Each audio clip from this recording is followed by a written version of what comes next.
आइए हम सभी अपनी बाइबल को उठाएंगे और मेरे पीछे बोलेंगे, बोले परमेश्वर, मेरे जीवित परमेश्वर, मेरे सामर्थी परमेश्वर, मैं तेरा धन्यवाद करता हूँ आज के दिन के लिए कि प्रभु जो समय तूने मुझे दिया, मैं तेरा धन्यवाद करता हूँ कि आज का दिन यहोवा ने बनाया है, हम इसमें आनंदित हैं। प्रभु जी मैं प्यार प्रार्थना करता हूँ कि प्रभु आज का तेरा वचन मेरे जीवन के लिए एक आत्मिक रोटी है। प्रभु मैं इस वचन से प्यार करता हूँ। प्रभु ये वचन मेरी जिंदगी में आ जाए और मेरे जीवन के सभी बंधनों को, सभी श्रापों को प्रभु यीशु तोड़े और तेरा पवित्र आत्मा मेरे जीवन में तेरे वचन के द्वारा सुख शांति बनाए। मैं मांगता हूँ खुदावन यीशु के नाम में। जोर से परमेश्वर की तारीफ करें। सब परमेश्वर से बोले आमीन।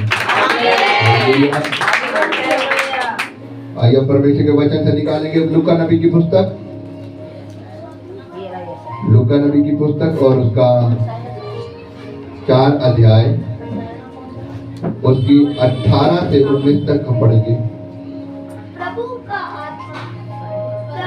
आत्मा मुझ पर है, इसलिए कि उसने कंगालों को सुसमाचार सुनाने के लिए मेरा अभिषेक किया है और मुझे इसलिए भेजा है कि बंदियों को छुटकारे का और अंधों को दृष्टि पाने का सुसमाचार प्रचार करूं और कुचले हुओं को छुड़ाऊं। Hallelujah, hallelujah. परमेश्वर का वचन क्या कह रहा है यहाँ पर? खुदावन का वचन कह रहा है कि प्रभु का आत्मा मुझ पर है। ये वचन कब बोला गया आप लोगों को पता है? कब बोला गया ये वचन?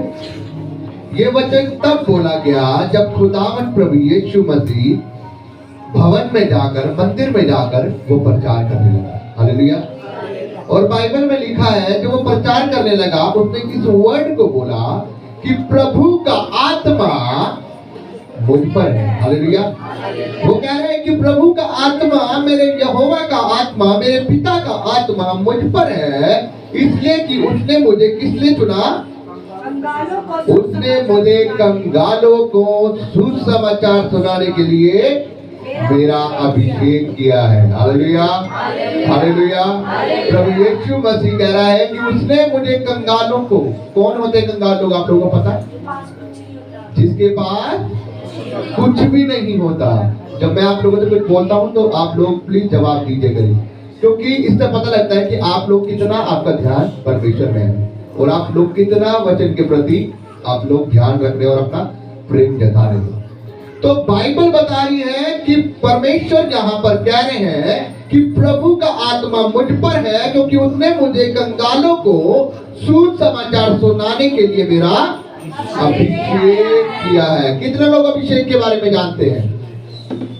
आप हाथ उठा सकते हैं अपना। अभिषेक के बारे में मैंने एक पहले भी एक प्रचार किया था कि अभिषेक एक ऐसा खुदावन का एक चुना हुआ अभिषेक होता है, वो हर किसी व्यक्ति का नहीं हो सकता। जो लोग परमेश्वर के द्वारा चुने गए लोग होते हैं उनका अभिषेक होता है। अगर आप बाइबल में देखना चाहें तो राजा शाऊल का जो राजा शाऊल है उसका अभिषेक हुआ शमूएल नबी के द्वारा क्या बनने के लिए? राजा बनने के लिए। राजा दाऊद का अभिषेक हुआ क्या बनने के लिए? राजा बनने के लिए। और कई प्रकार से कई खुदा के दासों का अभिषेक होता है खुदावन के बड़े दासों के द्वारा, अभिषेक दासों के द्वारा, ताकि वो परमेश्वर की सेवा में आगे बढ़ सके। Hallelujah, hallelujah. अभिषेक हर किसी व्यक्ति का इसी प्रकार नहीं होता। मैंने आपको पहले भी बताया था कि एक ब्रदर ने मुझसे पूछा था कि ब्रदर अभिषेक क्या होता है? अभिषेक क्या होता है? मुझे भी अभिषेक कराना है। तो मैंने उसे बताया था कि ब्रदर अभिषेक एक बहुत इंपॉर्टेंट चीज होती है। जब परमेश्वर किसी व्यक्ति को चुनता है अपने खास कामों के लिए तो वो उस व्यक्ति का अभिषेक अपनी ओर से करता है। Hallelujah, hallelujah. और जब खुदा के दास लोगों का पवित्र आत्मा के द्वारा उसका एक तो अभिषेक होता है और दूसरा खुदा के दास लोग उसे मस्सा करके उसका अभिषेक करते हैं उसको परमेश्वर की सेवा में आगे बढ़ने के लिए। उसका ब्रदर मुझे भी अभिषेक चाहिए, मैं भी चाहता हूँ कि मेरे सर के ऊपर भी ये तेल उड़ेला जाए। तो मैंने उसे ये बताया था कि ब्रदर ये तेल कोई आम तेल नहीं होता कि हम किसी के सर के ऊपर ऐसे उड़ेल दें। ये तेल तब उड़ेला जाता है जब परमेश्वर की ओर से आवाज आती है। Hallelujah, hallelujah. अभिषेक कोई मामूली अभिषेक नहीं, ये कोई खाली पीली में किसी के सर के ऊपर तेल उड़ेलना नहीं है। ये परमेश्वर की आवाज को सुनकर जिस व्यक्ति के लिए भविष्यवाणी होती है उसको चुनकर परमेश्वर की सेवा के लिए उसको रिलीज किया जाता है परमेश्वर की आज्ञा को। Hallelujah, hallelujah. और परमेश्वर का वचन यहाँ पर कह रहा है कि उसने मुझे क्या करने के लिए, कंगालों को सुसमाचार सुनाने के लिए मेरा अभिषेक किया है। हालेलुया। मतलब कि परमेश्वर यहोवा ने परमेश्वर का अभिषेक किया है कंगालों को सुसमाचार, इसलिए उसने कितने साल सेवा करी है परमेश्वर की? कितने साल? 3.5 साल। 3.5 साल सेवा करी है प्रभु यीशु ने। 3.5 साल सेवा करी, क्योंकि 30 साल की उम्र तो वो उसने अपनी जिंदगी व्यतीत करी। उसके बाद 3.5 साल उसने सेवा करी है प्रभु यीशु मसीह ने, सुसमाचार को सुनाया। उसके बाद वो स्वर्ग आरोहण हो गया था, मरकर जी उठा और उसके बाद वो 40 दिन तक अपने चेलों को दिखाई देता रहा। उसके बाद वो स्वर्ग आरोहण हुआ। Hallelujah, hallelujah. परमेश्वर यहाँ पर बता रहा है कि उनका अभिषेक हुआ और आगे बता रहा है, क्या कह रहा है, पढ़ेंगे एक बार और आगे। उसने मुझे क्या है, कंगालों को सुसमाचार देने के लिए मेरा अभिषेक किया और लिखा और मुझे इसलिए भेजा कि मैं बंदियों को छुटकारेगा। हालेलुया। बंदियों को छुटकारेगा और अंधों को दृष्टि पाने का सुसमाचार प्रचार करूं। Hallelujah, hallelujah. बंदियों को छुटकारेगा कि आज मेरे भाई अगर तू बंदी है, कौन सा बंदी? यदि आज तू श्राप में बंधा हुआ है, यदि आज तू जकड़ा हुआ है, यदि आज तू दुष्ट आत्माओं से पीड़ित है, जकड़ा हुआ है, तो आज तेरे जीवन में खुदा का कलाम आया है और तू आज आजादी पाएगा, नजात पाएगा यीशु मसीह के नाम से। Hallelujah, hallelujah. परमेश्वर का वचन कह रहा है जकड़े हुओं को आजाद करने का, निजात देने का परमेश्वर का वचन, उसका अभिषेक हुआ। और वो कह रहा है कि अंधों को दृष्टि पाने का। हालेलुया। अंधों को दृष्टि पाने का। परमेश्वर ने कहा तू क्या चाहता है? उसने कहा प्रभु हम देखना चाहते हैं। उसने कहा जा, तेरे विश्वास ने तुझे चंगा किया। अंधा बैठती चिल्लाता है, जा रहा है प्रभु यीशु मसीह भीड़ के साथ। उसने सुना, पूछा कि कौन जा रहे हैं यहाँ? उसने कहा कि यीशु मसीह जा रहा है। उसने चिल्लाना शुरू करा, हे दाऊद की संतान, हे परमेश्वर, हे यीशु मसीह, हे दाऊद की संतान मुझ पर दया कर। लोगों ने कहा अरे क्या कह रहा तू, चुप कर। वो और 3 दिन की चिल्लाने लगा। हालेलुया। और 3 दिन की चिल्लाने लगा, दाऊद की संतान मुझ पर दया कर। आपको पता है वहां पर एक बहुत इंटरेस्टिंग बात है। वहां पर उस चैप्टर में उसके पास एक कपड़ा था, अंधे व्यक्ति माई के पास एक कपड़ा था। और जब वो देखता नहीं था, वो चिल्ला रहा यीशु मसीह का, और उसने कहा कि इसे मेरे पास ले आओ। वो कपड़े को छोड़कर भागा। हालेलुया। वो अपनी शर्मिंदगी को छोड़कर भागा। उसने अपने इस कपड़े की परवाह नहीं करी, वो अपनी शर्मिंदगी को वहां पर छोड़कर भागा। और बाइबल में लिखा है जब यीशु मसीह के पास उसे ले जाया गया, प्रभु यीशु मसीह ने उसकी आंखों को छूकर उसे चंगा किया। हालेलुया। और वो परमेश्वर के पीछे हो लिया। हालेलुया। और परमेश्वर का वचन यहाँ पर क्या कह रहा है? उसने मुझे अंधों को दृष्टि पाने का सुसमाचार प्रचार करने के लिए मुझे भेजा है। हालेलुया। और आगे साथ ही साथ क्या कह रहा है? ये आगे, और उसने मुझे ये प्रचार करने के लिए भेजा और कुचले हुओं को छुड़ाऊं और प्रभु के प्रसन्न रहने के विषय में कुचले हुए को छुड़ाऊं। कुचले हुए कौन होते हैं? कौन होते हैं कुचले हुए? जो अपने बोझ से, दिक्कतों से, परेशानियों से दबे और कुचले होते हैं। इसलिए परमेश्वर ने कहा, हे थके और बोझ से दबे हुए लोगों, मेरे पास आओ, मैं तुम्हें क्या दूंगा? मैं तुम्हें आज आराम दूंगा।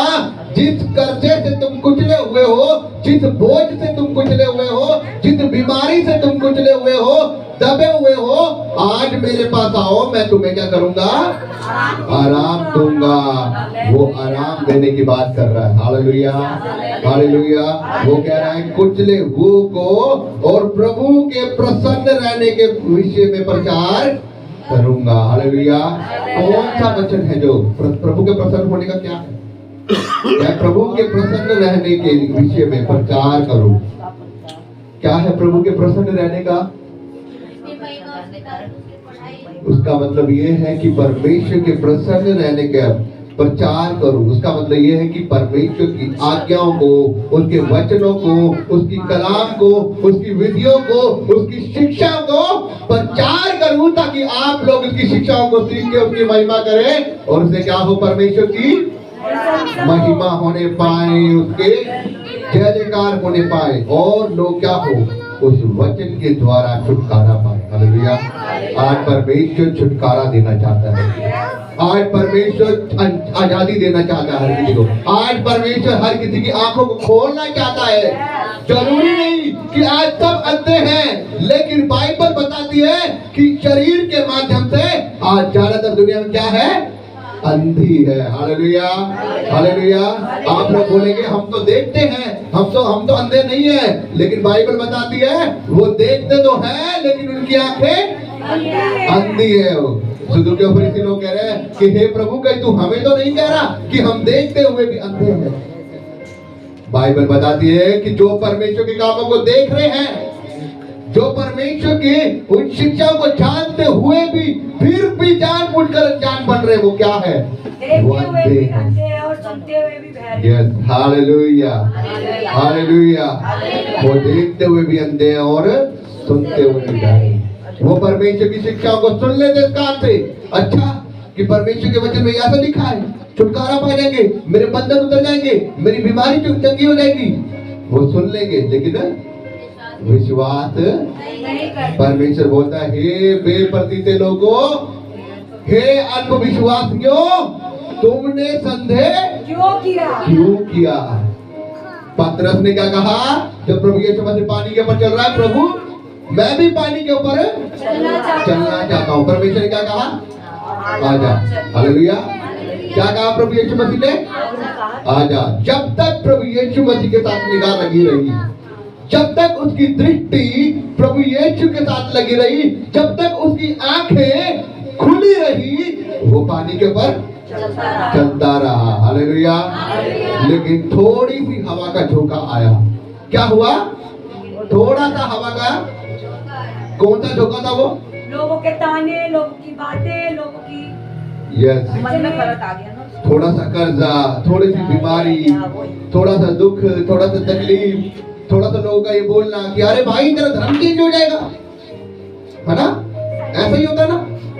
बीमारी है, दिक्कत है, परेशानी है, आज पड़ोसी चंगाई दवाई दिला के राजी नहीं है, रिश्तेदार मदद करके राजी नहीं है, कोई दो पैसे लगा कर राजी नहीं है, कोई ये बोल के राजी नहीं है कि भाई अपने आप को हॉस्पिटल में दिखा ले, कहीं तो ऐसा ना हो कि तेरी बीमारी ज्यादा बढ़ जाए। लोग ये बोल के राजी नहीं है, लेकिन उसको ये सुसमाचार मिल गया है कि अगर आज तू प्रभु यीशु मसीह के पास जाएगा, प्रभु यीशु मसीह तुझे चंगाई देगा। लेकिन लोग ये जरूर बोलेंगे, अबे भाई धर्म चेंज कर देंगे, वहां मत जाइयो, अबे तुझे ईसाई बना देंगे। मेरे भाइयों बहनों, जब लोग आपकी भलाई में आपके साथ नहीं है, तो मैं कह रहा हूं जब आप किसी चीज में डिसीजन ले रहे हैं, जब आप यीशु मसीह में डिसीजन ले रहे हैं, जब आप यीशु मसीह में खड़े हो रहे हैं, जब वो लोग आपको बोलने के लिए आ रहे हैं, आप अपनी जिंदगी से उन्हें अलग कर दो। हालेलुया। क्योंकि जो लोग आपकी परवाह नहीं करते, जो आपको गिराने के लिए खड़े हुए हैं, जो आपके घाटे को हमेशा आगे रखते हैं, वो लोग आपकी ओर से नहीं है, वो शैतान की ओर से हैं। हालेलुया। और वो नहीं चाहते कि आपकी जिंदगी में कुछ भलाई हो, वो नहीं चाहते कि आप स्वर्ग के राज्य में जाए, वो नहीं चाहते कि आपकी जिंदगी में कुछ अच्छा हो, कुछ उन्नति जाए। बहुत से लोग आएंगे आपको गिराने के लिए, बहुत से लोग आएंगे आपको गिराने के लिए, आपको बोलने के लिए कि भैया वहां पर मत जाइए, ये हो जाएगा वो हो जाएगा। लेकिन आप मुझे इतना बताएं कि कब आपका धर्म चेंज हो और आपके जीवन में परमेश्वर के पास आने के बाद आपके जीवन में क्या आशीष आएंगे। हालेलुया। परमेश्वर के वचन में इसलिए लिखा है, वो देखते हुए तो अंधे हैं और सुनते हुए बहरे हैं, लेकिन परमेश्वर कहता है उनकी आंखें खुली हुई है जो देखकर विश्वास करते हैं और वो परमेश्वर के पीछे हो लेते हैं। परमेश्वर कहता है आज ही तेरे विश्वास ने तुझे चमका दिया। Hallelujah, hallelujah. 10 कोढ़ी आए थे परमेश्वर यीशु मसीह के पास, 10 कोढ़ी आए थे और परमेश्वर ने कहा था जाओ तुम्हारे विश्वास ने तुम्हें चमका दिया। एक जना वापिस आया, बाकी 9 जने प्रभु यीशु मसीह ने पूछा क्या वो 9 चंगे नहीं हुए? पर भी कोड़ी ने बताया प्रभु वो भी चंगे हुए, लेकिन मैं तुझे धन्यवाद करने के लिए आया हूं। Hallelujah, hallelujah. आज आते तो बहुत से लोग हैं, छुटकारा तो बहुत से लोग पाते हैं, लेकिन हर कोई खड़ा नहीं रहता। कोई आता अपने कर्जे को उतरवाने के लिए, कोई आता अपनी बीमारी को दूर करने के लिए, कोई आता अपनी परेशानियों को दूर करने के लिए। लेकिन बाइबल में लिखा जो अंत तक धीरे सामने रहेगा, जो अंत तक परमेश्वर के साथ खड़ा रहेगा, उद्धार उसी का है, स्वर्ग का राज्य उसी का है। Hallelujah, hallelujah.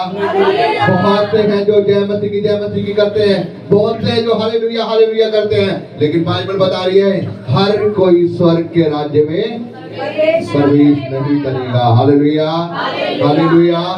बाइबल में लिखा है कि अंत के दिनों में, बाइबल में लिखा है कि एक जो नींव ढाली गई है, यीशु मसीह वो नींव है। अब उसके ऊपर देखो कि कौन किस प्रकार का रदा रखा है। कई लोग सोने का, कई लोग चांदी का, कई लोग घास फूस का, कई लोग अलग अलग बहुमूल्य चीजें का उस पे रदा रखते हैं। लेकिन परमेश्वर का वचन कह रहा है कि अंत के दिनों में आग बताएगी कि किसका रदा कैसा रखा गया है और किसका विश्वास क्या है। जिसने विश्वास का रदा रखा होगा वो स्वर्ग के राज्य में निकल जाएगा। हालेलुया। परमेश्वर किसी के धन का लालच नहीं है, परमेश्वर किसी के धन का लालच नहीं है, किसी का सोना का लालच नहीं है, किसी के पैसों का लालच नहीं है कि तुम परमेश्वर के भवन में ये लिया आओगे, धन लिया आओगे, दौलत लिया आओगे, पैसा लिया आओगे और बोलोगे पास्टर जी मेरे लिए प्रार्थना कर देना और मेरे लिए प्रार्थना करता रहना, मेरे घर पे आके प्रार्थना करते रहना ताकि परमेश्वर की कृपा मेरे ऊपर होती रहे। ऐसा नहीं है। वो परमेश्वर ठट्ठों में उड़ाने वाला परमेश्वर नहीं है। वो परमेश्वर चाहता है कि आप अपना दिल उसे दे दें, वो परमेश्वर आपके ऊपर अपनी कृपा कर देगा। Hallelujah, hallelujah. इसलिए लिखा गया है बाइबल में, किसी को अपने धन के ऊपर लालच, किसी को अपने धन के ऊपर और किसी को अपने दौलों के ऊपर, किसी को अपने रिश्तेदारों के ऊपर घमंड है, लेकिन बाइबल में लिखा है जो परमेश्वर के लोग हैं उन्हें अपने परमेश्वर के ऊपर भरोसा है, उसके ऊपर घमंड है। हालेलुया। इसलिए कहा हम तो घमंड करेंगे, किसके ऊपर घमंड करेंगे? अपने परमेश्वर के ऊपर। हालेलुया। ओके, परमेश्वर के वचन से एक आयत और पढ़ेंगे, यशायाह नबी की पुस्तक उसका 58 उसकी 6 आयत को पढ़ते जल्दी से।